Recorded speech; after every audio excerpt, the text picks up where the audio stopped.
Thank you for looking after our little one for the past week. I'll be picking him up today. What? We weren't home. Sophia's sister-in-law's voice on the other end of the line sounded shaken. Wait, where is my son right now? Sophia's concern spiked. My name is Sophia, a 34-year-old stay-at-home mom. I've been married to John for 4 years. Last year, we moved in with John's parents to help care for his dad, Matthew, who was struggling with his legs, and his mom, Victoria, who became his primary caregiver. We thought it would be too much for Victoria to handle both housework and caregiving, so John and I offered to move in. At first, they were hesitant, but eventually welcomed the idea. John's brother, James, works for a global company and is currently abroad on business. That's why John, being the younger son, felt it was his responsibility to stay close to his parents and initiated the move. Living in my in-laws' house, I had no complaints. Victoria always appreciated my cooking and help with chores. They treated me kindly, and I always felt serene in their presence. John has always been kind-hearted, much like his parents. Living together was enjoyable until tragedy struck. Matthew's health deteriorated, and he passed away at the hospital. His death deeply affected Victoria and John. We held a funeral where many people attended, including James, who came back from abroad. John, Sophia, thank you for taking on so much responsibility as the eldest son. James expressed his gratitude during the difficult time. I should have been the one to stay with Dad. Don't worry about it, bro. Your job overseas is important. That's right. I found happiness living with Matthew and Victoria. Thanks, both of you. I have to head back to my assignment, so please continue to look after Mom. James expressed gratitude before leaving, clearly feeling bad about not being more involved. He seemed sorry for not participating in household affairs after Matthew's passing. Despite James's departure, we continued living with Victoria, not just because he asked us to, but out of genuine concern for her well-being now that she was alone. Victoria appeared deeply saddened since the funeral, and both John and I were cautious in our interactions with her, not wanting to overwhelm her. We carried on as usual, being attentive to her needs. Gradually, Victoria started feeling better. Thanks, both of you. I'm okay now. Sorry for worrying you, she said, smiling warmly.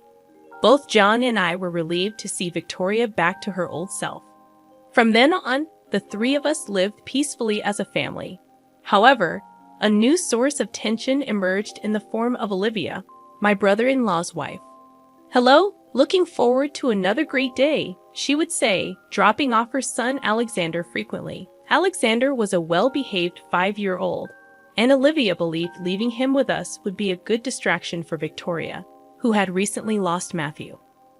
While Victoria enjoyed spending time with her grandchild, Olivia's constant dropping off of Alexander became exhausting.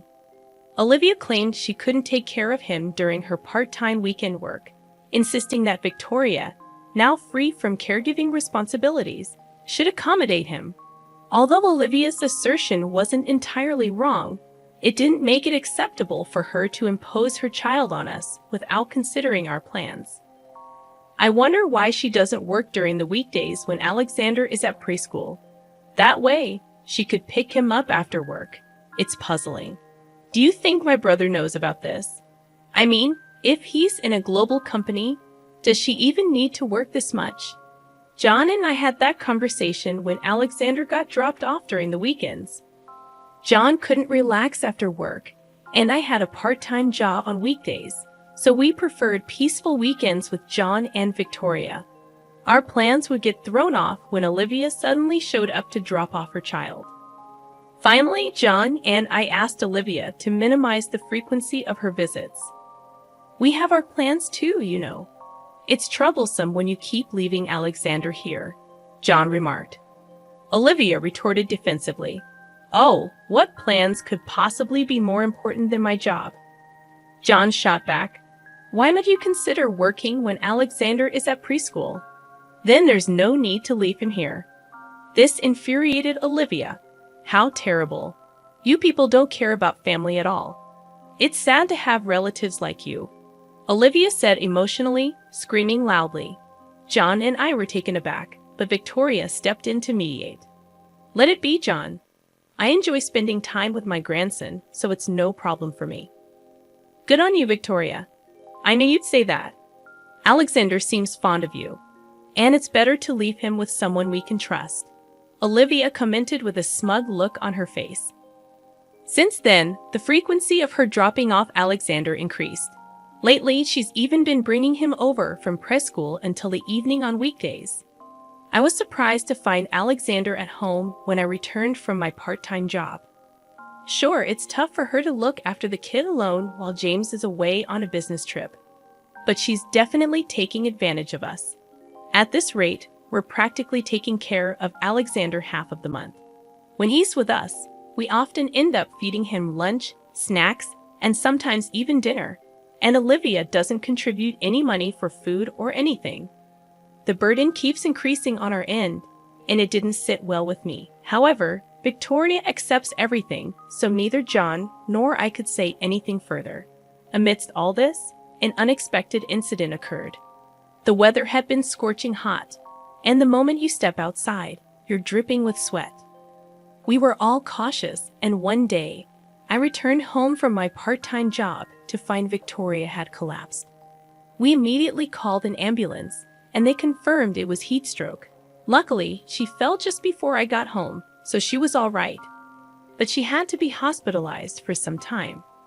I got so focused on housework, I didn't realize I was overheating. I'm really sorry for worrying you, Victoria apologized. It's okay, Mom. Thankfully, you're safe now. John and I reassured her, chatting with Victoria in her hospital room. We were relieved, but we had planned a family trip set to depart the day after tomorrow. If Mom's in the hospital, the trip's going to be a problem. Yeah, we'll need to cancel, we discussed. As we were discussing this, Victoria suggested, why don't you two go ahead without me? But Mom, we're worried about you. We expressed our concerns. Right, we can't just leave you behind and go, we insisted. You two always help me out, so now's the time to have some alone time as a couple. I'll be fine. I'm in a hospital, after all, Victoria encouraged us. Feeling reassured, we decided to proceed with the trip. It was a waste to pay the cancellation fee for 3 people, and maybe I could change it without having to pay anything if I'm the only one who doesn't want to go. After being encouraged so much, we decided to go on the trip as well.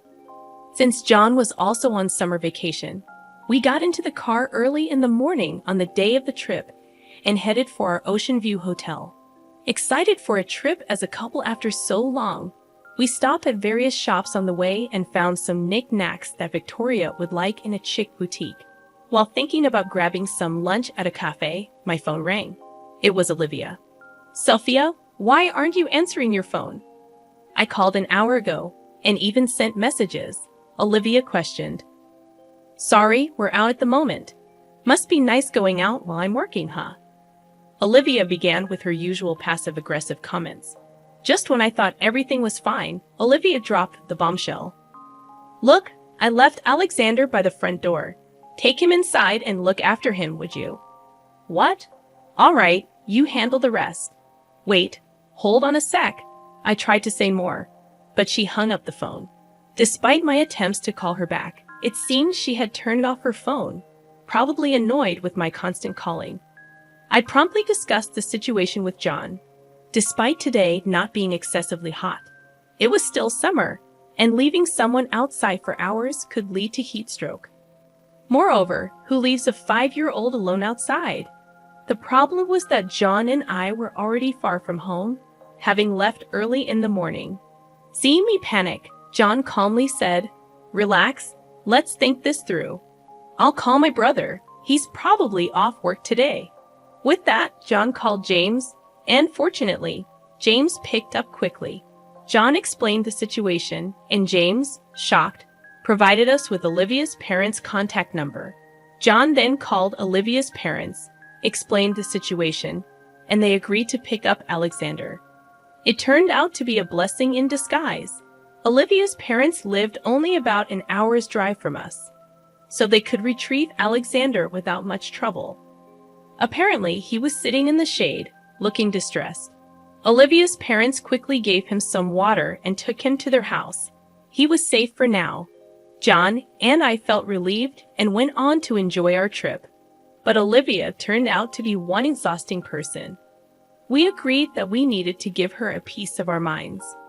However, what happened next was beyond our expectations. About a week later, Olivia called me, saying, "Hey, thanks for watching Alexander for a week. I'll pick him up today," as if she had done nothing wrong. "What are you talking about? What do you mean, you got heat stroke and lost your mind?" "I'm coming to pick up Alexander," I responded. "We weren't even home. We were out of state when you said you left Alexander at our doorstep," I added. Olivia was clearly shaken over the phone. "Then where is Alexander?" "He's at your parents' place," I informed her. "At my parents'? They've been watching over him," I continued. "No way." Olivia abruptly hung up, most likely heading to her parents' place. About an hour later, Olivia showed up, demanding, "Where is Alexander?" The moment she entered the living room, she was speechless. That was to be expected because there we all were. Olivia's parents, us, Victoria, and even James. "Why is everyone here?" Olivia seemed confused. Then Olivia's parents spoke up. "You really are beyond help. Mom, what's going on all of a sudden? Word is you've been dropping off Alexander at James's parents' way too often, haven't you?" "Well, I've been busy with work, so it's just on weekends," Olivia tried to excuse herself. "That's no excuse, dropping him off every single weekend," Olivia's parents chided. "I also heard from James's mother that you've been leaving him there on weekdays too." Olivia's mother and father confronted her like this. Feeling cornered by her own parents, Olivia defended herself. "I'm working, you know. It's okay for me to get a little support. Victoria and John are free anyway," Olivia reasoned. James chimed in to counter Olivia's justification. "I've been transferring you enough money, haven't I? You even said you needed more, so now I'm sending you $3,000 a month for living expenses, and you're saying that's not enough?" "Yes, that's right. $3,000 is not enough." Olivia became increasingly defiant. "Any reasonable person would think you could live quite comfortably with $3,000 a month for living expenses when it's just you and a small child," James retorted. That's when Victoria sided with Olivia. "Why don't you just stop lying?" Victoria challenged. "What? I'm not lying. You're not really working, are you?"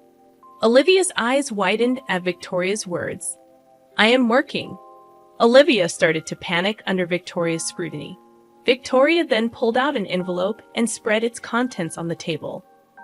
"I hate to say this in front of your parents, but I've had my suspicions about you, so I had an investigation done.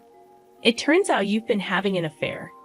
You met him often on the weekends, and you left Alexander with us even on weekdays when you could manage the time." Victoria began laying out photos as proof of the affair. "Stop. Don't display those pictures like that." Frantic, Olivia tried to hide the pictures. "What you've done is a betrayal to all of us, James, who's been working hard on business trips, Sophia and John, who've been caring for Alexander, and most of all, you've betrayed Alexander," Victoria continued, revealing the evidence. It seemed Olivia finally realized the gravity of her actions. Olivia broke down and apologized deeply in front of us. "I'm really sorry. Can you find it in your hearts to forgive me?" Olivia kept apologizing, but some things can't be fixed that easily. James walked up to Olivia and handed her a piece of paper. "These are divorce papers. Let's end our relationship." "I don't want a divorce." "Shouldn't have had an affair then," James replied sternly. "I'm ashamed to say you're my daughter. Stop causing trouble and just agree to the divorce." "No way," Olivia protested, but no one in the room was on her side. Eventually, Olivia signed the divorce papers, sealing the end of her marriage with James.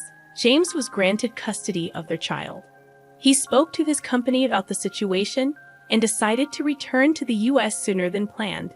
Although this cost him a potential promotion, James said life with Alexander is more important, and they're now living together in an apartment near our family home.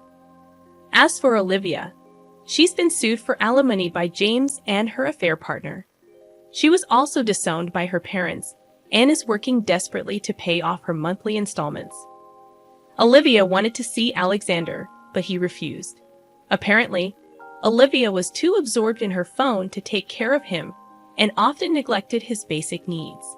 Who would want to be involved with someone like that? Turns out Olivia's affair partner was also married, and now his wife is suing her as well. Even worse, he decided not to divorce, leaving Olivia with massive debt and losing everything: her child, James, and her parents. From now on, she'll live a lonely life with most of her earnings going toward alimony payment. But she brought it all on herself. It's the punishment she deserves for her betrayal. Meanwhile, John and I are living happily with Victoria, and since Alexander and James live nearby, we regularly go out for meals or have barbecues in our in-laws' backyard, enjoying quality family time. I plan to continue cherishing this family I love so much and live